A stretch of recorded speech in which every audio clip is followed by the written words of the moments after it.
And welcome back to Catholics Coast to Coast. Happy Labor Day weekend. I am Ace McKay, your host, ready to dive into the conversations always happening at Podcast Central at EWTN.com/radio. And remember, you can always subscribe and take those with you wherever you go, especially when you're traveling on long holiday weekends and, of course, the end to the summer. But doesn't mean that we can't prepare ourselves in our faith, especially if you or someone in your home is an athlete. This week on The Fierce Athlete, we're talking about confidence. We know that it's something that every athlete needs in order to be able to play at the top of their game. But what do you do when there's a struggle? On today's conversation, former Notre Dame and 7-time professional soccer player Brittney Bach, she actually joins the conversation to talk about her journey with confidence, as well as continuing in talking about injuries, comparison, and also overcoming failure in the ultimate conversation of true confidence in trust. So let's dive in. It is Fierce Athlete on this week's Catholics Coast to Coast. We are female athletes being raw and real about the joys and struggles of life, both on and off the field. We share how faith can both heal our wounds and reveal true beauty. Play fierce. Pray fierce. Live fierce. Welcome, everyone, back to the Fierce Athlete podcast. This is Sam Kelly, and I am just super excited to be back with you on our topic-based series that we have been doing through season 2. And this week, we're going to talk about confidence. I think it's something that all of us as athletes deal with, struggle with, wish that we were better at. And so just in talking to the dear friend that I have joining us today about, what do athletes need? What do they need to hear more of? We both just realized that confidence was just super important. So without further ado, I'd love to introduce our guest for today. Our guest is Brittney Bach. Now, Brittney played soccer, so girl after my own heart, played soccer at the University of Notre Dame. Actually, we played against each other, which is super fun. It's just really fun in life to see when, you cross somebody's path years before, didn't know who each other were. And then years later you connect and just think about, wow, I saw you, I interacted with you. Except at that point in my career, I think I was still injured and she was like stud of the Notre Dame soccer team. But I remember my coach scouting her, talking about her. I remember just the force that she was on the field and how fun it was to watch her play.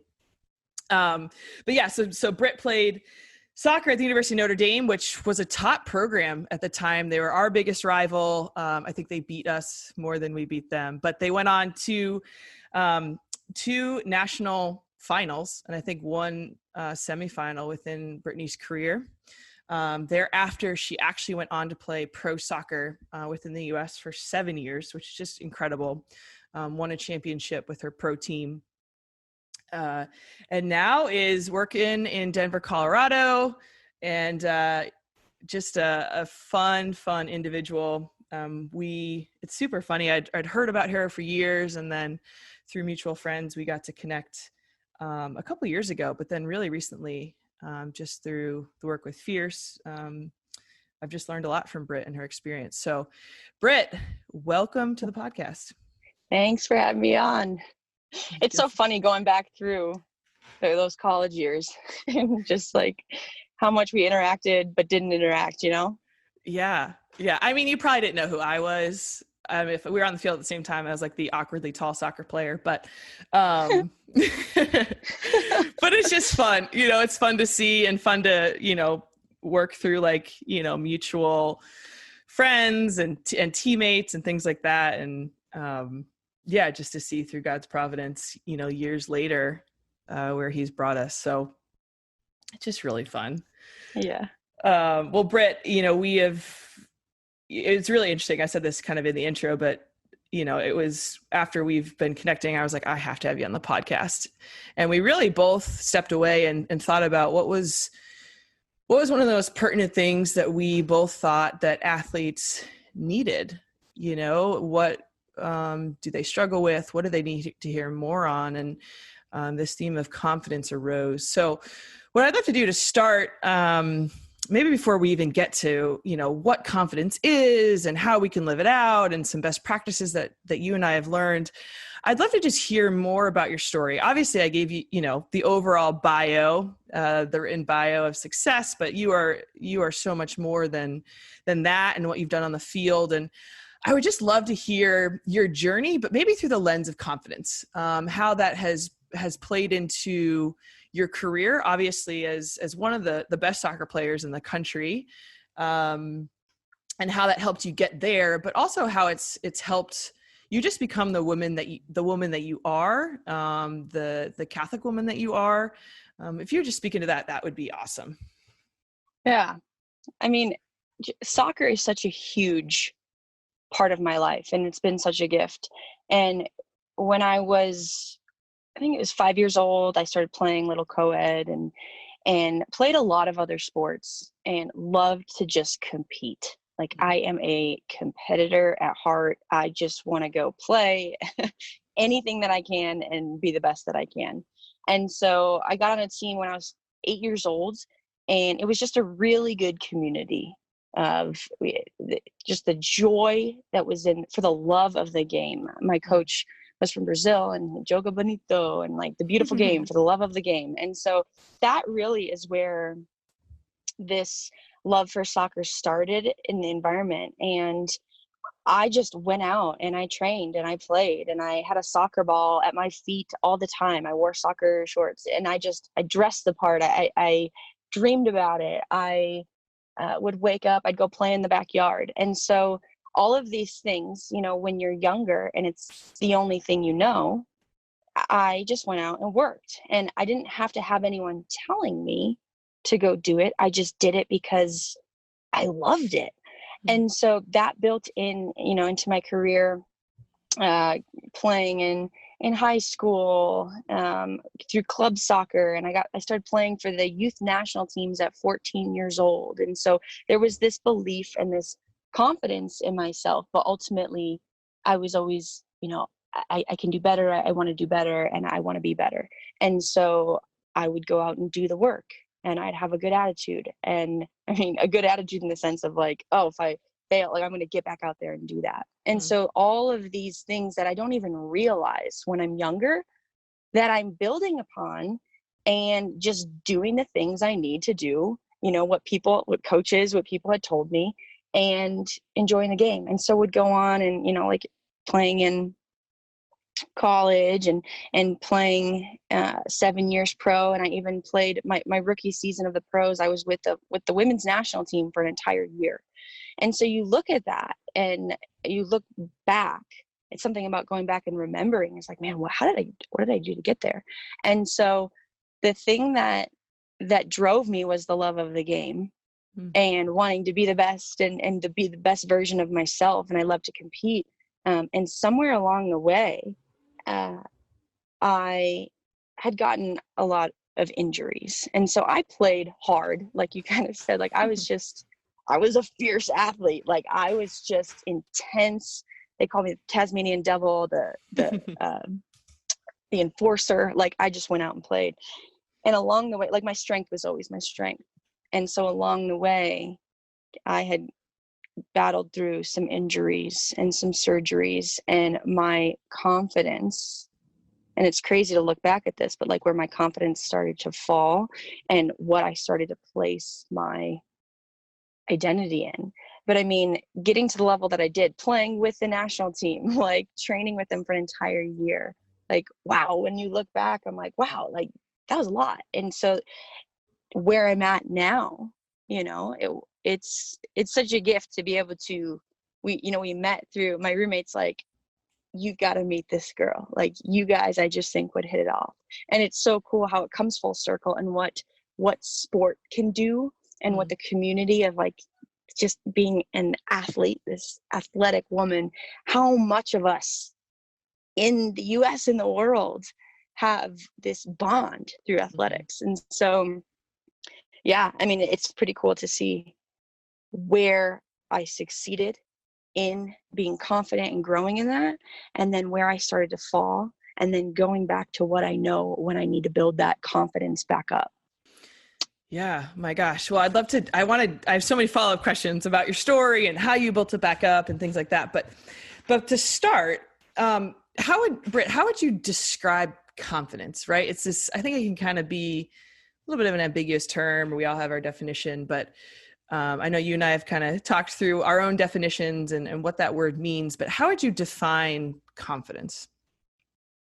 You always think confidence, you believe in yourself, right? That's what people, I think you believe in yourself and that you can do it, and for me, like, if you have confidence in a person, you have confidence in someone else. It's like, I looked up that definition before, and it's that trust, that firm trust and belief.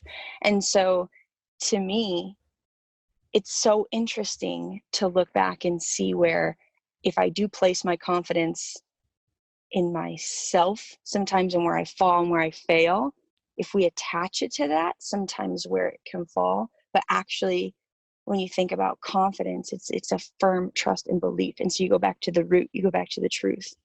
And to me, the more that I've like really thought on this word and like pondered on this, it's like, I have confidence in self can bring me so far.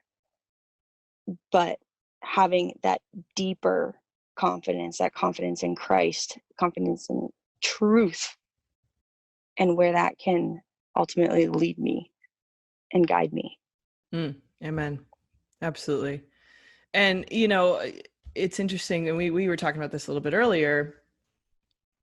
So many people in our world today are looking for confidence, right? I mean, how many self-help books are there out there? Self-realization books. And I think it speaks to a real problem that exists in our own hearts and in our society of, just a lack of confidence, of a negativity, of a shame, of, insecurities we have as individuals, and especially as women. It's something that we all struggle with. And there is a real hunger and desire within our hearts to be more confident, to hold our heads higher, to be able to accomplish things almost, just to be able to succeed. But, it just points to what you said, like, it only brings us so far, right? Mm-hmm. Like, because, there is instead of just relying on ourselves, and we are broken and we are fallen, and that's part of that realization too, realizing that, but we actually can rely on truth itself. We can rely on somebody who will never fail us, on somebody who always believes in us, on somebody who loves us just for who we are, not for whether we are the best soccer player that's ever existed, or and I don't want to say just, but, somebody who is just getting up every day and working hard. We all have different gifts and talents, but maybe you can speak into that. And, as you said a little bit earlier, you said, you went through this phase, and I get it. I mean, I've had 7 surgeries myself, and I think you've beaten me at 11, but 13 now. 13. Okay. Oh my gosh. Geez. Wow. Yeah. It's actually pretty impressive. Yeah. It's impressive.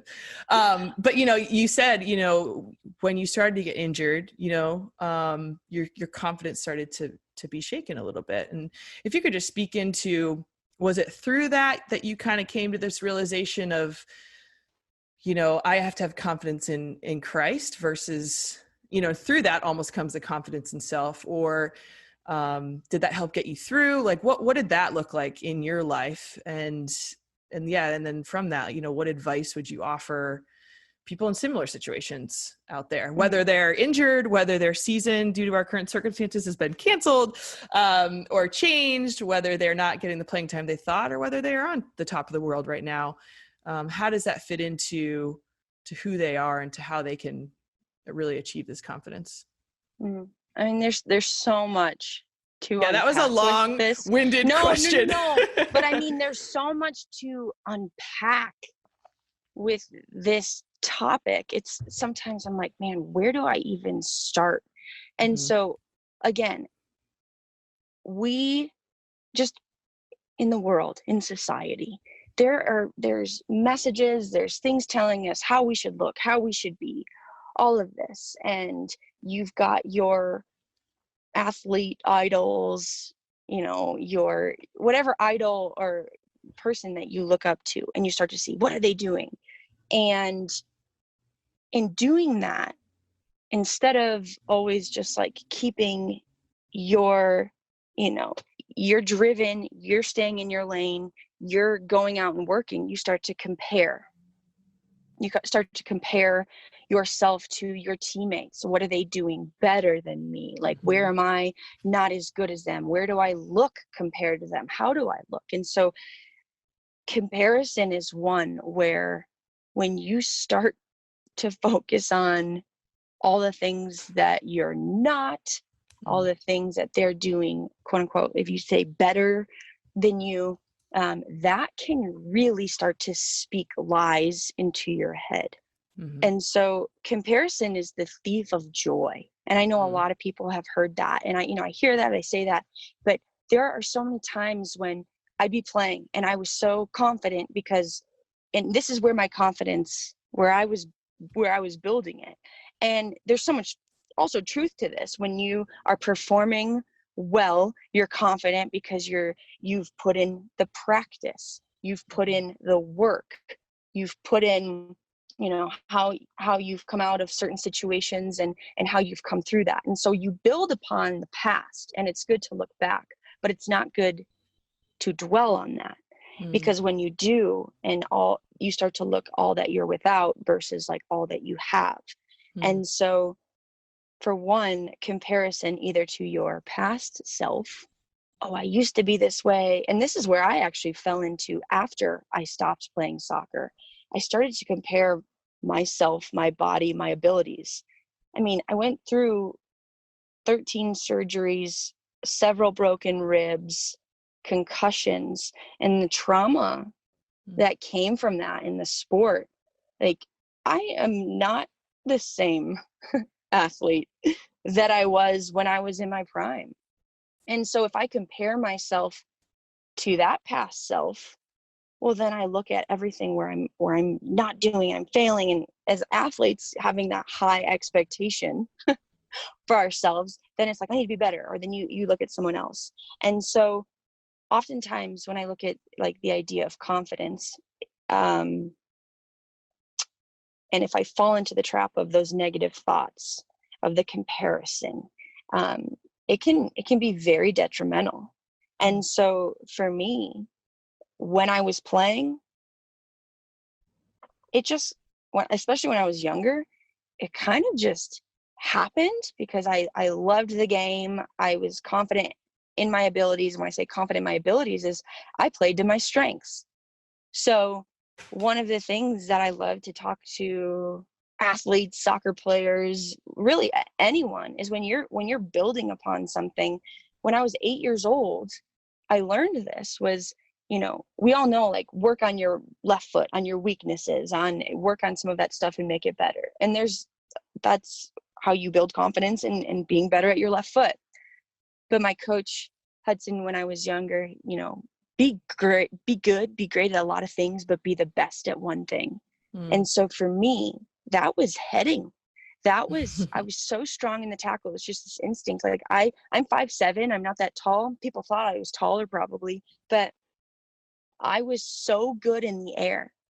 And I say this in confidence, not in cockiness, but I was one of the best in the world at heading, winning balls in the air.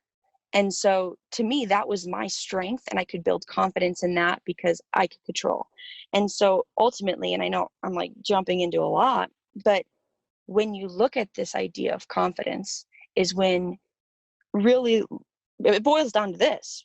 What are the things you can control and what are the things you cannot? So oftentimes when I speak to athletes or teams, what are the things you can control? Well, my work ethic, my attitude, how I respond to other people. What can I not control?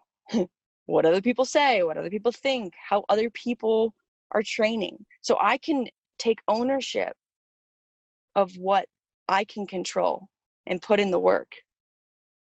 But I can't control these other things, like injury, your season getting canceled because of Corona. Like, you can't control those things. So for me, looking at this idea of confidence, which I have had a battle with, like, we go up and down, and it's when I realize, like, if I put everything on myself, like I said, we have to take ownership.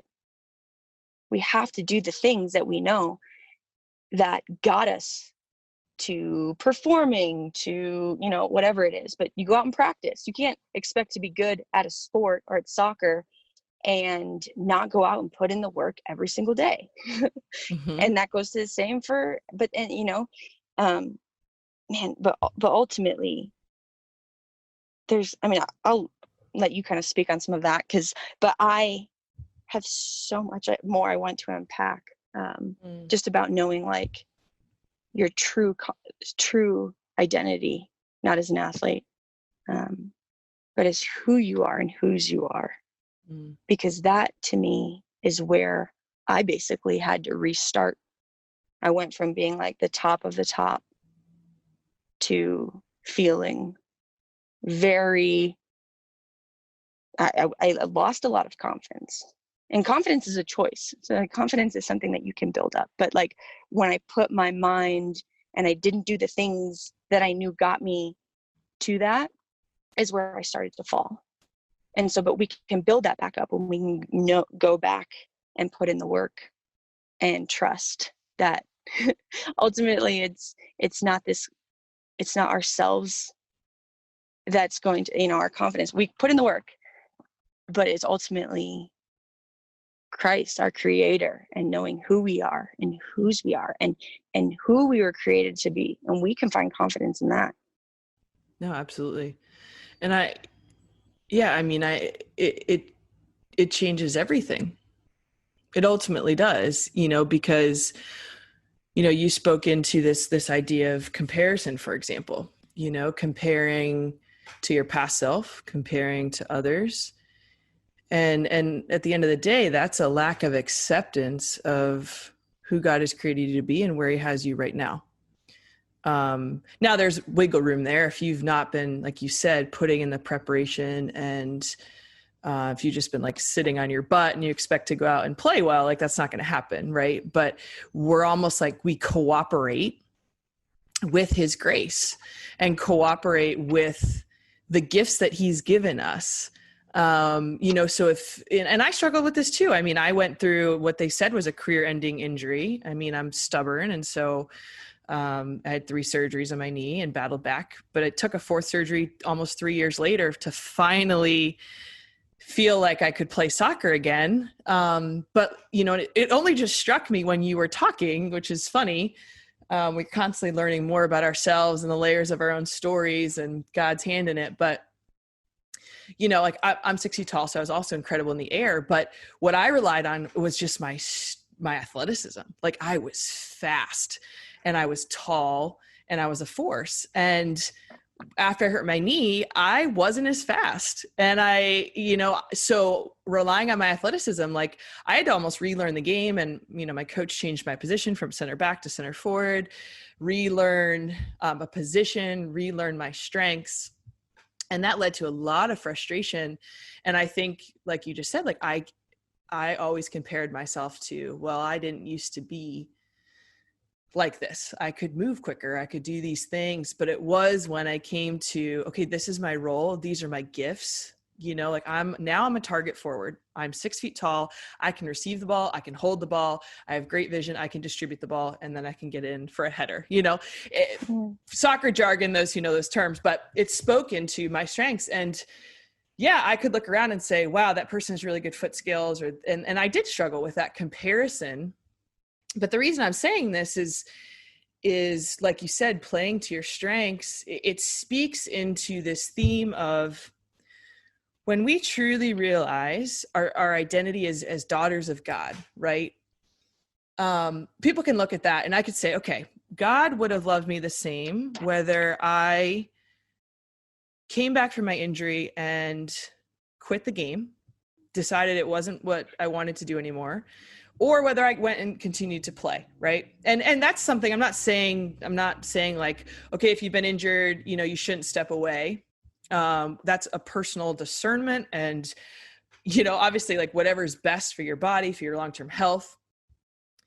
But for me, you know, there's this, once it's like people, I think they can sometimes use this concept of being a daughter of God almost as like a crutch. And that sounds terrible, but let me explain it. If it's like, I'm a daughter of God, it doesn't matter what I do, he loves me the same. That's almost the wrong take on it. And I think, Britt, like you have a really good understanding of this, and I'd love you to speak into it. But if I realize like what I've been given, and ultimately that means like, I'm a daughter of God, I have been given the gift of my life, the incredible athletic talents that I have, all these other talents, like I'm so much more than just my athletic talents.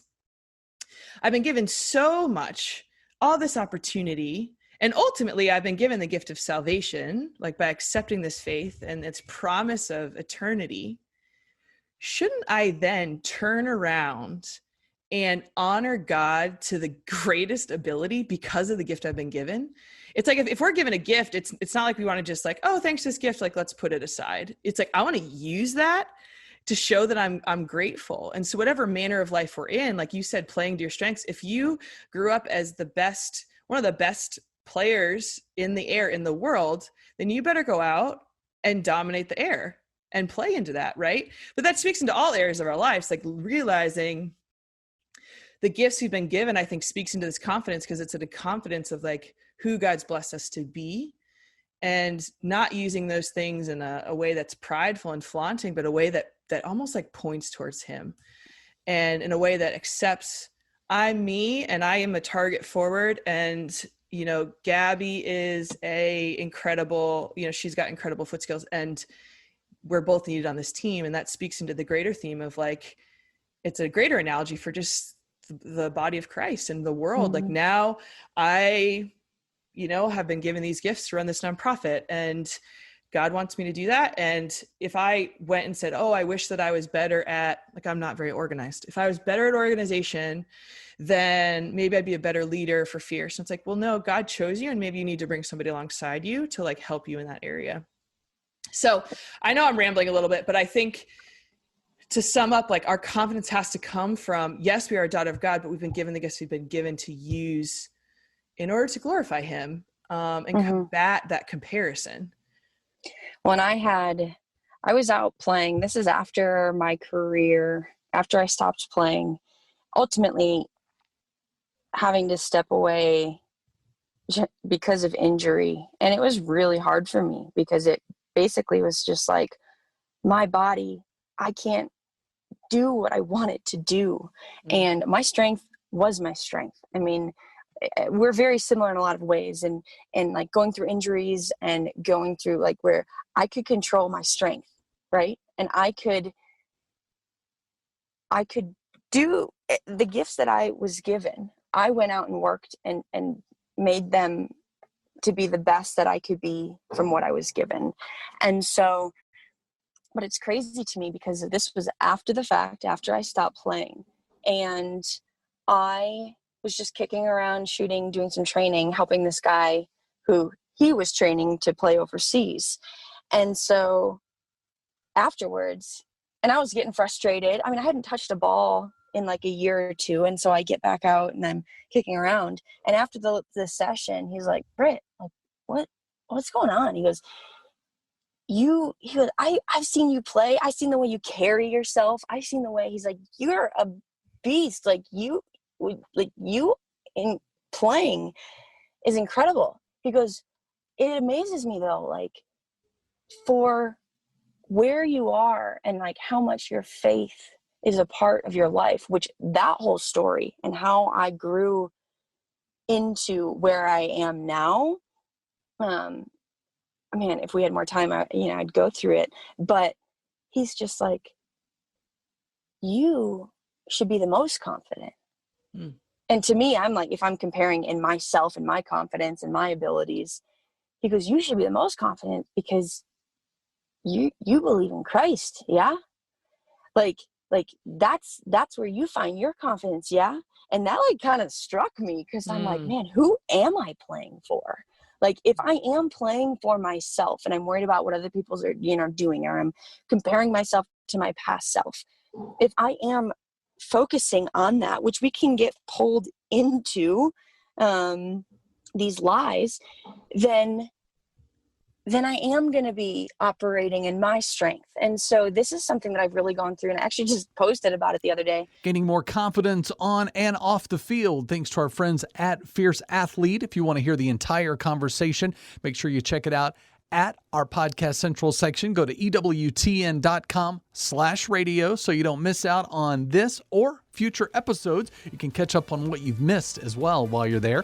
And we're going to take a quick break, but when we come back, we're going to check in with Honest to God, who's talking about courtship. We know that when it comes to finding that special person, the one to say I do, there's a lot of ways to be looking at it through a Catholic lens. So we're going to do that coming up with Honest to God. I'm Ace McKay, your host for this week's Catholics Coast to Coast.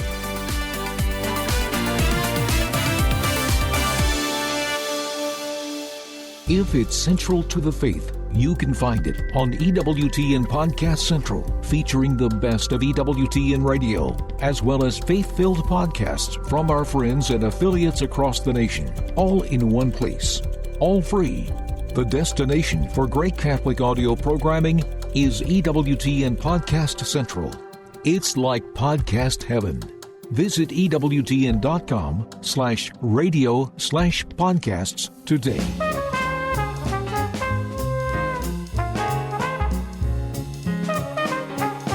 All right, everybody. Hello and welcome. Super pumped to be here today. You're listening to Honest to God on AM 1160 The Quest, Atlanta's Catholic radio. We got a good crew. We've done a couple episodes that got into some dating stuff, but I think it's worth hearing. I think people really enjoy it. I would love to hear sort of y'all's stories about how you met each other and what that looks like, because, I mean, or even if we use the word dating, like dating versus courting, there's so much that goes into this that I think is really interesting and intriguing. And I talk to and work with a lot of college-aged and young adult people who, the horror stories I hear about dating now compared to even 10 or 15 years ago. I mean, I've been married to my wife for, how long have I been married? A number of years. 12. I just had my 12th anniversary last April. Yes. April 30th. So, but the things that I hear now are so alien. So I would love to dig into that. Who wants to kick us off? I'd love to hear just here's how we met story. Aaron, all day, I can tell. Yeah, well, I mean, hey, I'm wearing the Crocs. Yeah, so we had a Spanish class together at Franciscan University, and we kind of sat near each other. Didn't really talk, but I remember seeing her when she walked in. I was like, wow, that's a sight to behold right there. Did you say it in Spanish? I said muy bien, because that's about the extent of my knowledge. So,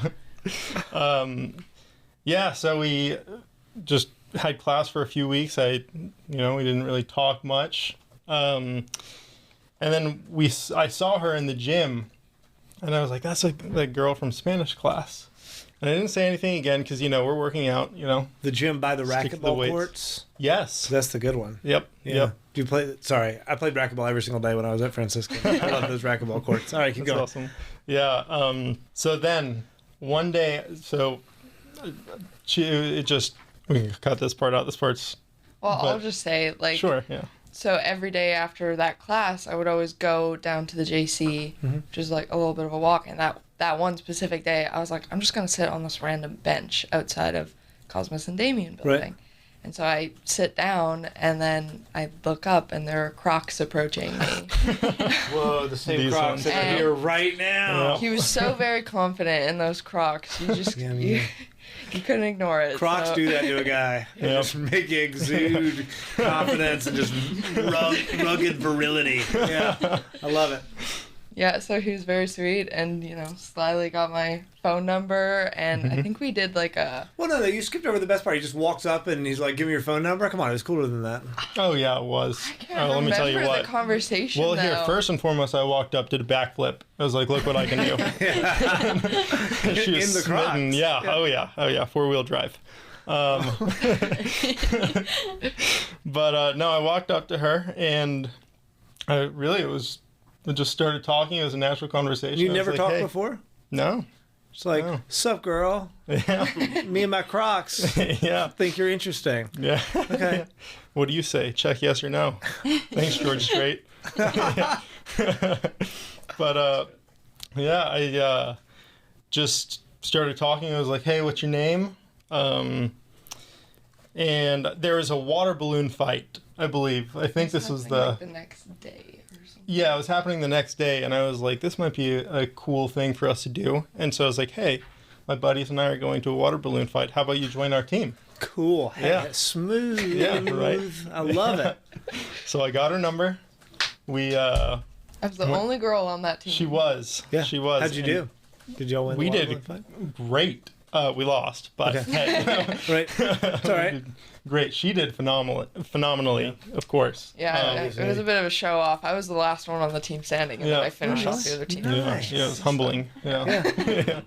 But so then I had her number, and I texted her. I think I just kept talking to you, in Spanish class after that, after the, the door had been opened, and I invited her I asked her out on a date to the Duquesne. No. That's not what happened. Okay, do tell. It was like a couple days after the water balloon fight, we went over to the Overlook, and we talked for like 4 hours Right. Oh, yeah. while the sun was setting, and we just kept talking. It was so natural. But in that conversation, you were flat out like, I'm just telling you now, I don't want to date. Yeah, And that's true. I said, well... Wait, why did you approach her in your Crocs and get her phone number then? Exactly. Because I'm a man with two wolves inside of me. Got you. One Okay. that wants to date and one that doesn't. Got you. Okay. So I just said, well, hey, look, I do want to date, so I'm going to leave Did you that. really? I did. I said, I want to date. I'm going to leave it where it is. We can stay friends. And then I think it was like 4 days later, he was like, I changed my mind. The other wolf. I had discerned. Yeah. I discerned. Right. So yeah, I asked her So out. then we went on a Went date. to the Duquesne Incline in Pittsburgh. Got yelled at by a dude for not wearing our masks. Oh, fun. Oh, yeah. So yeah. when was this? What year was this? This was This was September of 2020. This was Oh, wow. during right. COVID. Okay. This is when we both transferred in. Okay. Yeah. Yeah.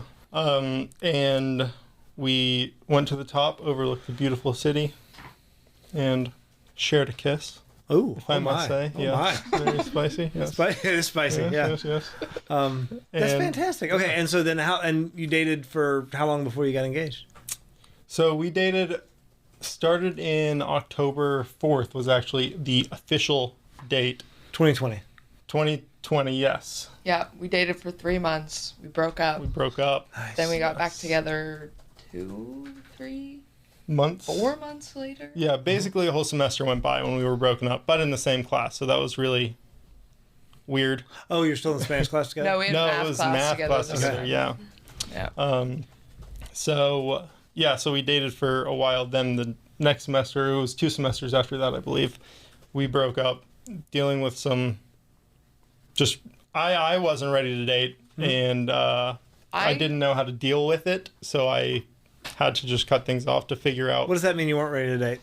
No, I don't see, know. I equate it to when you're dating in the secular world Yes, and you that's what don't I know wanted how to- to date Christian, and then you reconvert to your faith and Sure. you're trying to Yeah. date Christian, you don't understand how that quite works yet. So you're trying to figure that out. And so we were just trying to, We're both reconverts. yeah. So it was just trying to figure out, like, how do we best love each other? How do you... Well, what's the distinction?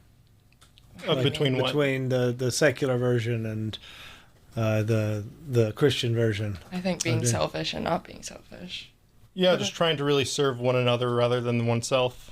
Yeah. Okay. And really just, for me, it was trying to root out the selfishness and the and I'm still working on that. That's going to sure. take a lifetime. But just be the type of man to be ready to enter into a relationship where marriage is a serious Right. reality. And so I just need to take that time, pray, figure things out, and Yeah, that acknowledgement that yeah. with all relationships, your only options are marriage or heartbreak, right? And the fact that I remember when dating my wife, and it's very similar, right? Very secular background, whatever, had this conversion, reversion, whatever you want to call it, and then trying to do things the right way, but not having any idea how to do it because of the habits and mindsets that are just sort of like those barnacles of just secular modernity, emptiness, nothingness, right? Kind of ruining everything, and then having to like rediscover things that are the most basic stuff that like my 4-year-old understands, right? About like what love is, and I don't know. So no, I totally get that. Yeah. I want to get into the engagement piece in a minute, but first I want to ask you guys the exact same question about like what's that story look like? Because it's at University of Georgia, and you're a convert, so I bet there's a good story behind it. Yeah, it's in that story. I six-pack, I cannot tell stories. I will go on tangents and rabbit holes. I'm terrible at staying on track. Maybe it's like ADHD. Can Sierra tell stories? And that's what I'm saying. I'm going to hand it off to her. I'm really good at, cutting her off. And Great. Perfect. Yeah, so the story actually starts at the University of North Georgia. So we both started out there. We transferred to UGA right before our junior year. Okay. So we met freshman year of college in Dahlonega. And we were just friends. I mean, hardly friends. Even we knew of each other. I barely knew you. Yeah. I don't remember. The thing is, I don't remember her. That's kind of like the Casanova. You remember me. He had a girlfriend at the time, and so we had a mutual friend. He had a class with one of my roommates. Okay. She liked me. That roommate he claims Wait, like she did, or the roommate he claims. I got a feeling that she likes you too. And I thought he was cute, but then I did see. I was like, oh, he has a girlfriend, so forget that. And then he and his girlfriend. So we went through all of freshman year, basically, just would see each other around because we knew who each other were. We would just say hi. And then summer started, and I was taking summer classes, and I posted. I got cheated on. Okay. I got there was a severance with my ex-girlfriend, Right. So that relationship ended. Wait, I'm sorry. I just want to go through the levels that you did because it was kind of rough. He said, I got cheated on. I got broken up with. There was a severance. Yeah. I like that. All right, good. Yeah, so at the end of freshman year, he and his ex-girlfriend, they broke up. There's a severance. Yes. And so then I had posted something on Instagram about taking summer classes, and Peter slid into my DMs. Okay. Yeah. And Sly. Very. It was one of those things where I'd kind of like stalked her for a few days. Sure. I was like, if she posts again, I am going to say something. I got to. Right. But it'd be weird if you said something to something that was older, because then it looks like you're stalking. Oh, then you know. Got you. Okay, that's smart. I get it. So he had very smoothly said, "Are you taking summer classes?" After I posted about obviously taking summer classes, and he didn't even give me a chance to respond to that, and he sent a second one, said, "Oh wait, yeah, obviously you are taking summer classes. That was stupid." And so I was just assuming like, oh my goodness, this guy who my friend had a class with, he must be taking summer classes too. Right. So I was like, yeah, are you taking summer classes? Had no clue what he was thinking. And then we started talking back and forth. And then we started FaceTiming. So this was over the summer, and he lived in Athens, which was like 2 hours away from where I lived. And Peter, are you a Presbyterian right now in this story? I had recently, ever since I went to college, all my friends growing up were all Protestant, so I was pulled away from Presbyterianism. I'm sure you know how the PCUSA is kind of leaning towards, and I kind of started being like, I can't rock with this, and then kind of in this, area of not knowing exactly what I believed in, because Protestantism, so many different groups and so many different denominations that so I was not Presbyterian. I kind of was like, I'm gonna stop going to Presbyterian church, and so that's pretty the short answer. But there was no interest in Catholicism at this point. You're just kind of no. I would probably say I was the complete opposite. I was the going to hell kind of person. Fundamentalist sort of. Yeah, sure. I kind of dig those. I mean, if you're gonna like the fundamentalist intense all in ones, or all out kind of yeah. You give me a Black Baptist church in South Georgia. I went to some of those as a kid. Oh my gosh, I love it. Yeah. All right, sorry, I didn't mean to derail the story. No. He had just slid into your DMs. Now the summer classes. Yes, and so then we started talking, and it slowly formed into we're FaceTiming and talking on the phone every night. And then That's cool though. So you were actually talking on the phone. You weren't just like texting constantly. Exactly, which that was really nice because we both worked during the day.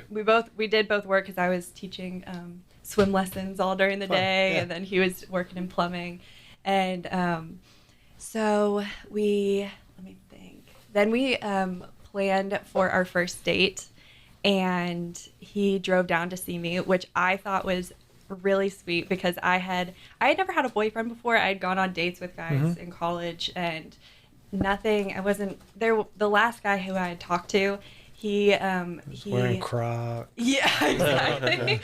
He had just ended things, which you can't really end things if you're just going out on dates. So we had gone on a couple dates, and he was like, "You just live kind of far."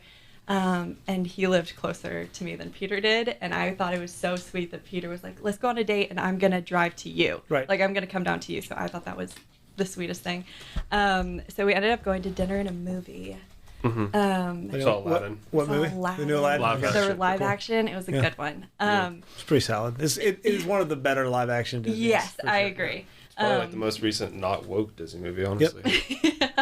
And then we started going out on dates all summer, and between like Athens and like where I'm from. And then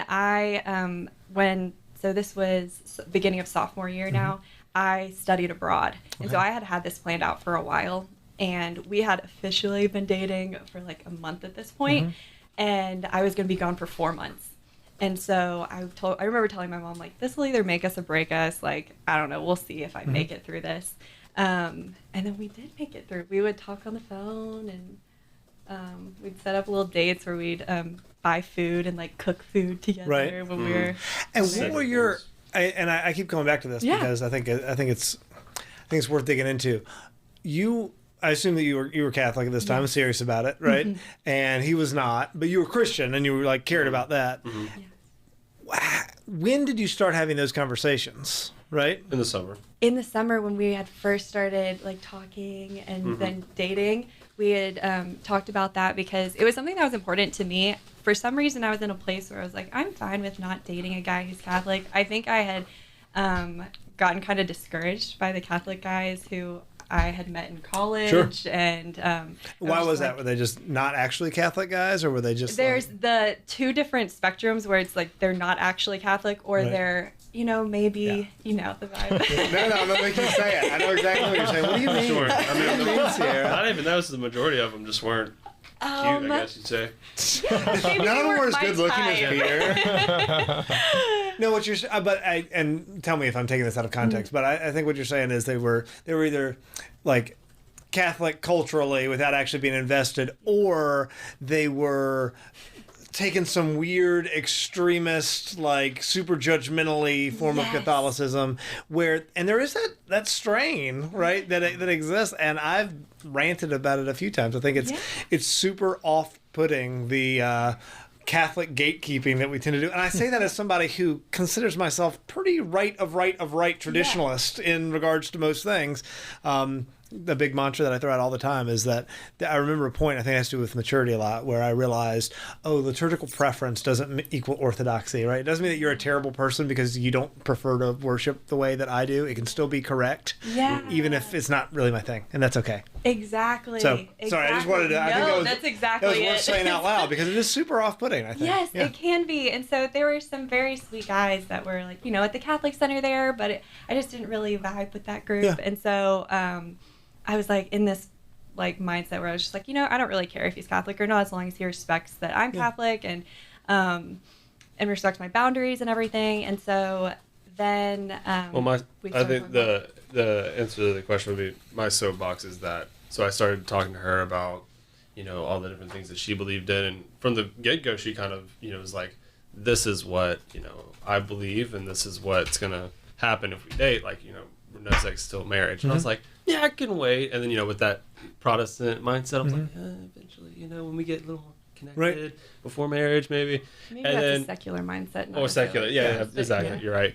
And then she's like, no, like not at all. And I was like, oh yeah, that's admirable. I was like, I can. And how early were you having those conversations? Like, We had that before we dated. Great. Before we had Good. officially That's the dated. right answer. It's isn't just it? so nice Yeah. to get out of the way. Yes. And Let's not waste our time. Yeah, exactly. And so I was like, I remember being so nervous, but then just something telling me, obviously the Holy Spirit being like, just tell him how you feel and be blunt about it. And I'm not a blunt person. Like, I will sugarcoat everything. But for some reason, I was just like, this is what I believe. I even went into like contraception and everything about that. Yeah, that's great. And I remember sitting in my parents' driveway, and you were about to leave, and I remember just telling you all this stuff, and you were just like, okay, yeah. And I was like, oh, he took that really well. All right. Like, did you actually take it well, or was it just there was a pretty girl that you liked who was saying it to you? I'd say both. Yeah. I definitely didn't leave that conversation thinking, I'm about to like dip. I'm not gonna do this. It was the opposite. I think that, and then the more I hung out with her family, and I don't know if y'all have met Dan and Chris, but they are great Catholics, and they're just are those your parents? My parents. Oh yeah. They it's just they're the type of people that you want to get some people into Catholicism, show them like they're great people, right? And so it was really good to watch, especially when I was in that kind of what's that word? I don't know the word. Mysticosis is not the right word, but just the area where I just didn't know what I was believing in, and then seeing them be great leaders, and then how they raised Sierra, and then Sierra being the same. It was super attractive to want to become Catholic. Peter, somehow your parents had 9 children, even though they were Presbyterian. I'm sorry, that's just it's crazy to me. And now you're dating this girl who's talking. You're sitting in their driveway while she's just discussing all the church's moral teachings on everything, which is great starter conversation. And I mean that actually, those are the kinds of things you need to say early in a relationship, I think. And just, I don't know, where'd you go from there? Because you sit before us, a member of the Catholic Church, right? Sure, yeah. Yeah. Not exactly sure where to start. I mean, it's just, like you said, talking to Sierra, meeting her family. When she went to study abroad, I kind of, gained some interest, rented books from the library, reading more about it. Started going to mass with some of my friends. Yep, that was good. I think I remember that was kind of the tick and the turn. It was that I went to mass and I saw how beautiful the mass was. And in the Presbyterian church, they like to, the one I grew up in, they have this format where you can choose to be very progressive with your worship, and you can also choose to be the same Presbyterian. You see the signs, the contemporary and traditional service times. Yeah. Mm-hmm. And so I came from one where it was when I look back at it, it is literally the mass as Protestant as it can be, where words are changed around, but the format is the exact same, And so then I was like, wow, this is exactly how church should be, because I have a portion of my family who are actually, excuse me, I said that Presbyterian. My mom was Presbyterian, my grandfather was a Presbyterian minister, and I'm the only one in my family who is Presbyterian.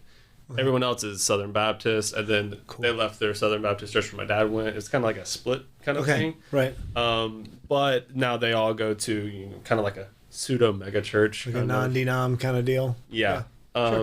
And so, so then I was like, I knew I don't like that. Well, when it comes to courtship, it is never easy. And so as Catholics, we need that Catholic lens to help us before we say I do. So if you want to hear the full conversation, honest to God, always available at Podcast Central at EWTN.com/radio. Go ahead, check it out, subscribe, follow. That way you don't miss future episodes. And also, as we get set to wrap things up this week, if you got a chance to head to Mass, we're going to dive into this week's Word on the Word. We've all been reprimanded or embarrassed at some point in life. But imagine the Son of Man looking at you and saying, "Get behind me, Satan. You are a hindrance to me, for you are not on the side of God, but of men." I would be so mortified, both for what I'd said and for what was to come. But haven't we all had moments in life where we're so focused on being right or having something done our way that we let the devil get in the details unintentionally?